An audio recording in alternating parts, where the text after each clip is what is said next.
दुनिया में 2.3 बिलियन ईसाई, 2 बिलियन मुसलमान, 1.1 बिलियन हिंदू, 500 मिलियन बुद्धिस्ट और 15 मिलियन यहूदी हैं और इन जैसे टोटल 4300 मज़ाहिब हैं। ऐसी सूरत हाल में कुछ लोग पूछ सकते हैं, इतने सारे मज़ाहिब से मैं इस्लाम को ही क्यों फॉलो करूं? हमें कैसे मालूम होगा कि इस्लाम सच्चा मजहब है? क्या हम अकली तौर पर इसे साबित कर सकते हैं? इसका जवाब हम फिलोसोफर डेकार्ट की बयान करदा एक बड़ी दिलचस्प तकनीक से देंगे। इसे कार्टेशियन स्केप्टिसिज्म कहते हैं। वो कहता है कि तसव्वुर करें, आपके पास सेबों से भरी एक टोकरी है। आप टोकरी में अपना हाथ डालते हैं और एक अच्छा सेब निकाल लेते हैं। जब आप दोबारा अपना हाथ अंदर डालते हैं तो इस बार एक खराब सेब हाथ आता है। अब खराब सेब फेंकने के लिए एक एक करके सेब ना निकालते रहें। इस परेशानी में ना पड़े कि कौन सा अच्छा है और कौन सा खराब, बल्कि पूरी टोकरी खाली कर दें और फिर टोकरी में दोबारा सिर्फ अच्छे सेब डालना शुरू कर दें। आइए वही टेक्निक यहाँ आजमाते हैं। यानी क्या हम एक एक करके 4300 मज़ाहिब का जायजा ले सकते हैं? मेरा ख्याल है नहीं। तो फिर आइए अकल और दलील के जरिए कायनात में निशानियां तलाश करते हैं। आइए उन शराइत को देखते हैं जो एक सच्चे मजहब में होनी चाहिए। ये निशानियां हमें इस सवाल का डायरेक्ट जवाब देंगी कि इस्लाम ही क्यों। देखें, एक इमारत तामीर करते हुए आप सबसे पहले बुनियाद बनाते हैं। ठीक, तामीर मुख्तलिफ मरहलों में मुकम्मल होती है, लिहाजा हम यहाँ बुनियाद से शुरू करके मुख्तलिफ मरहलों में मज़ाहिब को निकालते जाएंगे। मज़ाहिब को छानने के लिए हमारे फिल्टर्स ये होंगे, क्या खुदा का वजूद है, क्या मजहब की जरूरत है, और अगर मजहब की जरूरत है तो क्या इल्हामी किताब और पैगंबर भी जरूरी है। सबसे पहले आइए इमारत की बुनियाद को देखते हैं। ये सवाल है, किसी खुदा का वजूद है या नहीं। आप इसे साबित करने के लिए मुख्तलिफ तरीके सोच सकते हैं, मगर आज आइए इस सवाल का जवाब अपने सामने मौजूद इस कायनात के जरिए तलाश करते हैं। इस मिसाल पर तवज्जो दीजिए जो मैं वाज़े करने जा रहा हूँ। फिजिक्स के मुताबिक अगर कोई काम हो रहा हो तो उसके पीछे कोई ताकत जरूर होती है जो इस काम को करने की अहल होती है। यानी मैं अगर किसी को कोई काम करता देखूं तो उसके पास वो काम करने के लिए लाजमन मुनासिब ताकत होगी। मसलन अगर मैं किसी बच्चे को हवाई जहाज खींचता हुआ देखूं तो मैं फौरन ये काम करने वाली कोई और ताकत ढूंढूंगा, क्योंकि एक बच्चा कभी काम नहीं कर सकता। मैं कहूंगा कि एक मैकेनिकल सिस्टम है जो हवाई जहाज को हरकत दे रहा है, चाहे मुझे आंखों से यही नजर आ रहा हो कि बच्चा हवाई जहाज को खींच रहा है। मेरा जहन फौरन ये कहेगा, बच्चे के पास इतनी ताकत नहीं होती कि वो हवाई जहाज को खींचे। मैं इस बच्चे के पीछे एक असल और अहल काम करने वाली ताकत तलाश करूंगा, और मुझे करना भी यही चाहिए, है ना? बिल्कुल इसी मिसाल की तरह जब हम कायनात को देखते हैं, मसलन हम गाय को दूध पैदा करते हुए देखते हैं, तो गाय को दूध में मौजूद अमाइनो एसिड्स का इल्म नहीं होता, ना ही वो ये जानती है कि इसे पीने वालों की जिस्मानी जरूरियात क्या हैं, मगर वो बिल्कुल उनकी जरूरत के मुताबिक दूध पैदा करती है, और वो भी एक ऐसी चीज खा के जिसका दूध से कोई जोड़ नहीं बनता, यानी घास। अगर हम दूसरी जानिब देखें तो हमें एक जहरीली मक्खी इंतहाई मीठा शहद बनाने का काम करती नजर आती है। शहद बनाते हुए मक्खी नहीं जानती कि इसमें कितने मिनरल्स हैं, ना ही मक्खी का जिस्म और उसके सेल्स जानते हैं कि शहद खाने वालों की जिस्मानी जरूरियात क्या हैं, मगर वो ऐसा शहद बनाती है जो उनके लिए शिफाई असरात रखता है। एक और जानिब नजर दौड़ाएं तो हमें दरख्त एक खुश्क, बेमजा, काली मिट्टी से रस भरे मीठे रंग बिरंगे फल बनाते हुए नजर आते हैं, मगर इस तरह का बीज मुझे मिलने वाले जायके से नावाकिफ होता है। ये मेरी नाक के लिए पसंदीदा बू को नहीं पहचानता, इस इल्म नहीं कि मेरी आंखों को कैसा रंग भाएगा। ये मेरे जिस्म की जरूरियात को नहीं जानता। एक सादा सा बीज जिसमें ना जायका है ना खुशबू, इससे सैकड़ों फल पैदा हो जाते हैं जिनका जायका मेरी जुबान को पसंद है, जिनकी बू मेरी नाक को अच्छी लगती है, जिनकी खूबसूरती मेरी आंखों को भाती है, और जो मेरे लिए बहुत से जिस्मानी फायदे रखते हैं। उसी लम्हे मेरा जहन फौरन मुझे बताता है कि ये सारी मखलूकात जो हमें ये सब करती हुई नजर आती हैं, अपने अंदर इन सारे कामों की सलाहियतें नहीं रखती। यानी ये बड़ी दिलचस्प बात है, कुछ चीजें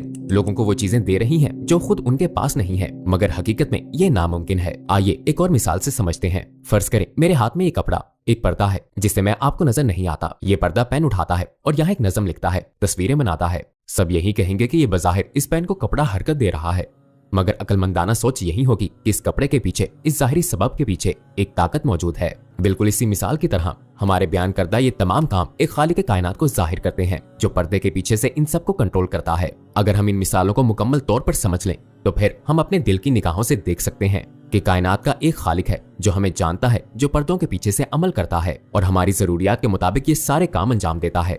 अब अगर पहला फिल्टर समझ आ चुका है तो बुत मत, जैन मत जैसे मजहब और एथीज्म, एग्नोस्टिसिज्म, नेचुरलिज्म और स्केप्टिसिज्म जैसे फलसफाना अकायद सच्चाई की दौड़ से बाहर हो गए, क्योंकि किसी खालिक का वजूद जरूरी है, चाहे आप उसे कोई भी नाम दें। आइए अब हम अपने दूसरे फिल्टर पर आते हैं। इसमें हम अगली साइंस से मवाजने का तरीका इस्तेमाल करेंगे। चलें मैं इस तरह समझाता हूँ। जब हम अपने इर्द गिर्द देखते हैं तो ये असूल हर जगह हर वक्त कभी नहीं बदलता। अगर हमारे सामने कोई फन पारा, कोई प्रोडक्ट हो तो उसे बनाने वाला शख्स उसे सबसे बेहतर जानता है, और अगर कोई इसके मुतालिक बात करना चाहे तो वो पहला शख्स जो उसके बारे में बात करेगा वो उसका बनाने वाला ही होगा। मसलन जब मैं एक फोन खरीदता हूँ तो एक गाइड बुक साथ मिलती है, ठीक है, ये गाइड बुक मुझे देकर गोया मैन्युफैक्चरिंग कंपनी मुझसे कहती है हमने ये फोन बनाया है, लिहाजा अकली तौर पर हम ही इसकी हर एक तफसील को सबसे ज्यादा जानते हैं और ये गाइड बुक साथ देकर हम इस हकीकत को साबित करते हैं। यहाँ तक कि सादा प्रोडक्ट्स भी हदायत का पर्चा साथ देती हैं। फिर हमारे जहन में सवाल आता है, अगर सादे कामों के लिए भी गाइड बुक्स होती हैं तो क्या ये मुमकिन है कि कायनात का खालिक जिसने इंसान को पैदा किया और इस दुनिया में भेजा, उसने रहनुमाई करने वाली कोई गाइड बुक साथ नहीं दी? पूरी तारीख में तमाम इंसानियत ये सवालात पूछती आई है, मैं कौन हूँ, मैं कहां से आया हूँ, मैं कहां जा रहा हूँ, इस जिंदगी में मेरा मकसद क्या है? क्या यह मुमकिन है कि खालिक मुझे सवालात पूछने के लिए जहन तो दे मगर मुझे इन जवाबात पर मबनी कोई पैगाम न दे? जाहिर है वो हमें गुमराह और बेखबर नहीं छोड़ेगा। वो हमें अपना पैगाम पहुंचाएगा, हमें बताएगा कि वो क्या चाहता है और एक गाइड बुक भेजेगा जो हमें रास्ता दिखाएगी। लिहाजा हम ये समझ चुके हैं कि हमें जिस मजहब की तलाश है उसकी तालीमात एक किताब की शक्ल में लाजमन होनी चाहिए, इसकी गाइड बुक होना जरूरी है। चनाचे इस दूसरे फिल्टर के जरिए हम शिंटोइज्म जैसे मजाहिब या आईएटीसिज्म, पैंथेइज्म और नाहिलिज्म जैसे अकायद को बाहर कर देते हैं। अब अगर मैं आपसे ये सवाल पूछूं कि क्या आपके ख्याल में सिर्फ किताब का होना काफी है? हमें स्कूलों में किताबें दी जाती हैं, मगर क्या वो काफी होती हैं? क्या किताब पढ़ाने के लिए आपको टीचर की कभी जरूरत नहीं होती? दर हकीकत हमें ऐसे उस्ताद की जरूरत होती है जो सिर्फ किताब ही नहीं पढ़ता बल्कि क्लासरूम में स्टूडेंट्स को जमा करता है और उनकी तवज्जो उस किताब पर मबजूल करवाता है, चाहे उनमें ऐसे स्टूडेंट्स भी हों जो बात ना सुनना चाहते हों। इस मवाजने से मैं जो बताना चाहता हूँ आप किसी हद तक उसे जरूर समझ गए होंगे। जिस तरह एक टीचर बातों और मिसालों से किताब की वजाहत करता है, क्लासरूम में नज़्म व ज़ब्त कायम रखता है, बिल्कुल उसी तरह मजहब के लिए भी एक रहनुमा लीडर, एक पैगंबर की जरूरत होती है। हम इस तरह भी सोच सकते हैं, हर शोबे में एक नजरियाती इल्म होता है और फिर इस इल्म का अमली इस्तेमाल होता है। किताब में लिखा हुआ टेक्स्ट नजरियाती इल्म होता है, लिहाजा किसी ऐसे शख्स की जरूरत होती है जो इस पर खुद अमल करके और हकीकी जिंदगी में से अप्लाई करके दिखाए। अगर कोई शख्स पूछे कि मैं अपनी जिंदगी के मकसद के मुताबिक, अपनी जिंदगी की गाइड बुक के मुताबिक कैसे जिंदगी गुजार सकता हूँ, तो उसे एक रोल मॉडल को फॉलो करना पड़ता है जो हर काम खुद करके दिखाता है ताकि वो भी उसी की तरह कर सके। लिहाजा अगर हम अपनी टीचर वाली मिसाल पर वापस आएं तो सिर्फ मैथमेटिकल थ्योरीज को जानना काफी नहीं होता, ये देखना और सीखना भी जरूरी होता है कि उन्हें इस्तेमाल और अप्लाई कैसे किया जाता है। क्या आप नहीं समझते कि किसी पैगंबर को लीडरशिप पोजीशन पर ही होना चाहिए? इसकी मिसालें तो जानवरों की दुनिया में भी मौजूद हैं। मसलन अगर आप शहद का छत्ता देखें तो आपको एक कम्युनिटी की तरह रहने वाली कॉलोनी नजर आती है जो एक मुश्तरका मकसद के लिए काम करती है। एक मलिका मक्खी को उस सोसाइटी की लीडर मुकर्रर किया जाता है। या आप किसी चूंटियों की कॉलोनी को देखें जो एक मुश्तरका मकसद के लिए काम करती हो, तो वहाँ भी आपको मलिका चूंटी लीडर के रूप में नजर आएगी। क्या ये मुमकिन है कि जो अल्लाह इन मखलूकात को भी एक लीडर, एक रहनुमा के बगैर नहीं छोड़ता, वो इंसानों के लिए कोई रहनुमा न दे? हम इंसानों की बात कर रहे हैं जो चूंटियों और शहद की मक्खियों से कहीं ज्यादा कीमती मखलूक है, जिस अल्लाह ने इंसान की छोटी सी जुबान के लिए सैकड़ों जायके पैदा कर दिए। क्या ये मुमकिन है कि वो इंसानियत को किसी मकसद के बगैर गुमराह छोड़ दे? क्या ये मुमकिन है कि वो पैगंबर भेजकर उन्हें हदायत ना दे? अगर हम इस मिसाल को भी अच्छी तरह समझ चुके हैं तो इस तीसरे फिल्टर से हमने हिंदुइज्म, क्योदिज्म, डरूज अकीदे के मज़ाहिब को भी सच की दौड़ से निकाल दिया, क्योंकि ये किसी पैगंबर को नहीं मानते। ये वजाहत भी कर दूं कि हमें जिस मजहब की तलाश है उसमें पैगंबरों के मौत से बयान होना भी जरूरी है। हमने शुरू में कहा था कि दुनिया में 4300 मज़ाहिब हैं। जब हम ये 3 मेयारात अप्लाई करते हैं और इन तमाम मज़ाहिब और फलसफाना अकायद की बुनियादों तक पहुंचकर उन्हें फिल्टर करते हैं, तो हमारे पास सिर्फ 3 मज़ाहिब बाकी बचते हैं, ईसाईयत, यहूदियत और इस्लाम।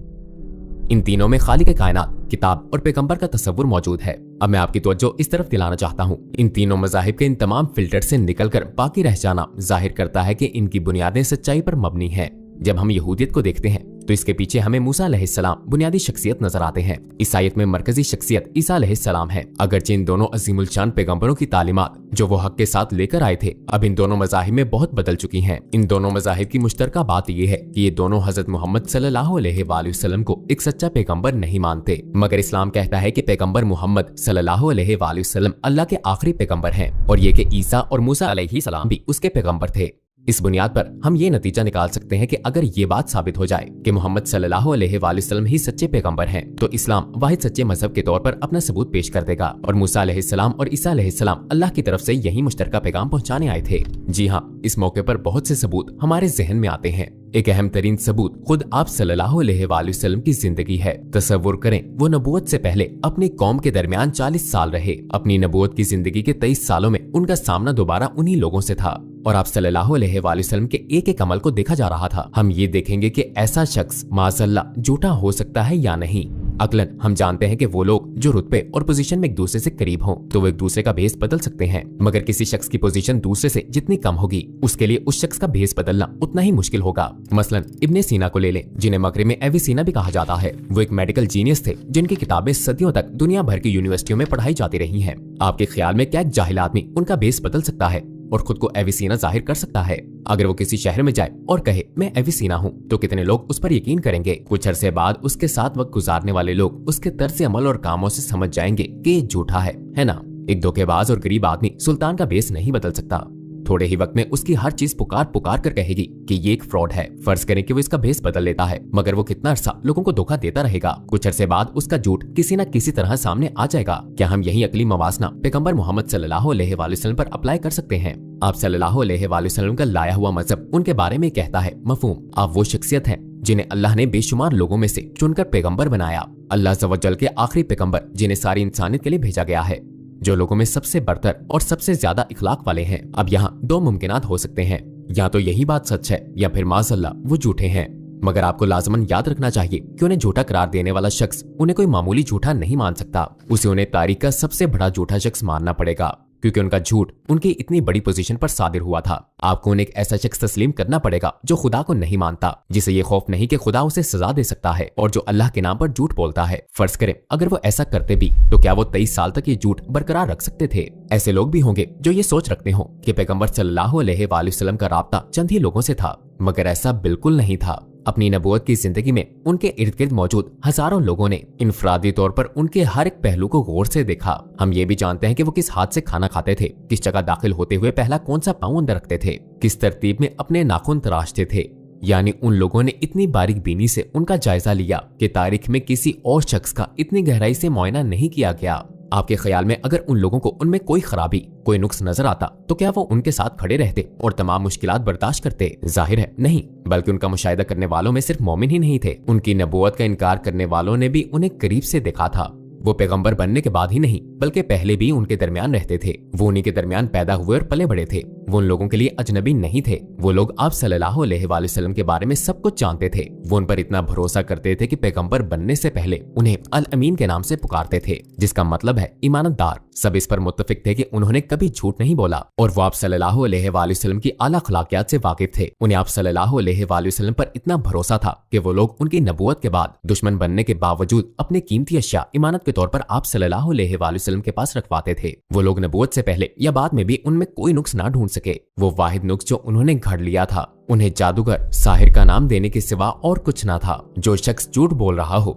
वो इससे दुनियावी फायदा हासिल करना चाहता है, ठीक, मगर आप सल्लल्लाहु अलैहि वसल्लम के इस अमल ने तो उन्हें कोई फायदा नहीं पहुंचाया, बल्कि बहुत सी चीजें उनके लिए मजीद मुश्किलात का सबब बन गईं। वो कई दिन तक रोजे रखते थे। बाज़ औक़ात आप खराब हालात के बायस सहरी और इफ्तार के बगैर रोजा रखते थे। आयशा रज़ियल्लाहु अन्हा फरमाती हैं, बाज़ औक़ात उनके घर में 2 माह तक चूल्हा नहीं चलता था। आप सल्लल्लाहु अलैहि वसल्लम खजूरों पर गुजारा करते थे। आप रात में कई घंटे नमाजें पढ़ते थे। तहज्जुद की नमाज किसे कहते हैं? क्या इसके लिए रात के आखिरी पहर नींद से जागना नहीं पड़ता? मुसलमानों के लिए ये नमाज सुन्नत नफल है, लेकिन पैगंबर सल्लल्लाहु अलैहि वसल्लम के लिए ये फर्ज लाजिम थी। आखिर वो रात में इतनी तकलीफ क्यों उठाते जिस वक्त उन्हें कोई देखने वाला भी ना था? क्या सिर्फ एकजुट निभाने के लिए? उन्होंने अपने लाए हुए मजहब पर 23 साल दूसरों से कहीं ज्यादा अमल किया, दूसरों से ज्यादा इबादतें की, दूसरों से ज्यादा गुनाहों से बचे। क्या दुनिया के किसी बेहतरीन झूठे शख्स में भी इनमें से कोई खसूसियात पाई जाती हैं? इन सब चीजों में फायदा कहाँ है? क्या ये वो सब स्टेटस, पैसे, औरतों के लिए कर रहे थे? मुखालिफों ने ये सब चीजें उन्हें पेश की थीं, मगर उन्होंने हमेशा एक ही जवाब दिया, अगर तुम मेरे सीधे हाथ पर सूरज और उल्टे हाथ पर चांद लाकर रख दो तब भी मैं अपने मकसद को नहीं छोड़ूंगा। लिहाजा वो कहते हैं, मेरी जद्दोजहद दुनियावी फायदे के लिए नहीं है। अगर तुम मुझे सिर्फ यही चीजें नहीं बल्कि सारी दुनिया, यहाँ तक कि चांद और सूरज भी दे दो तो भी मैं पीछे नहीं हटूंगा। उन्हें पूरी जिंदगी मौत की धमकियां मिलती रहीं, उन पर बार बार कातिलाना हमले हुए, मगर कोई कामयाब नहीं हुआ और आप सल्लल्लाहु अलैहि वसल्लम ने अपने बिस्तर पर इंतकाल फरमाया। आपने ये सब क्यों बर्दाश्त किया? क्या सिर्फ एकजुट निभाने के लिए? उन्होंने पत्थर क्यों खाए, ताने और तौहीन क्यों बर्दाश्त की? बहुत सी चीजें आपके पैगंबर होने का सबूत पेश करती हैं, मगर सबसे अहम सबूत उनकी अपनी जिंदगी, उनकी जिंदगी गुजारने का अंदाज है, जो आपके पैगंबर होने का पक्का सबूत है। जैसा कि हमने शुरू में कहा था, वो या तो सच का प्रचार कर रहे थे या माज़अल्लाह झूठे थे। अगर हमसे ये पूछा जाए क्या ऐसा शख्स झूठा है या जो ऐसे शख्स को झूठा होने का इल्जाम दे रहा है हकीकत में वो खुद झूठा है, तो आपके ख्याल में क्या इस सवाल का जवाब देने की कोई जरूरत होगी? जब हम इन तमाम चीजों का तज्जिया करते हैं तो हम उस सच तक पहुंच जाते हैं जिसकी तलाश हमें सारी जिंदगी रही। वो ये कि हमारा मतलूबा खालिक अल्लाह सुब्हानो तआला है, हमारी मतलूबा किताब कुरान पाक है और हमारे मतलूबा पैगंबर मोहम्मद सल्लल्लाहु अलैहि वसल्लम है। याद करें हमने शुरू में क्या पूछा था, 4300 मज़ाहिब में से इस्लाम ही क्यों? तो ये है उसकी वजह।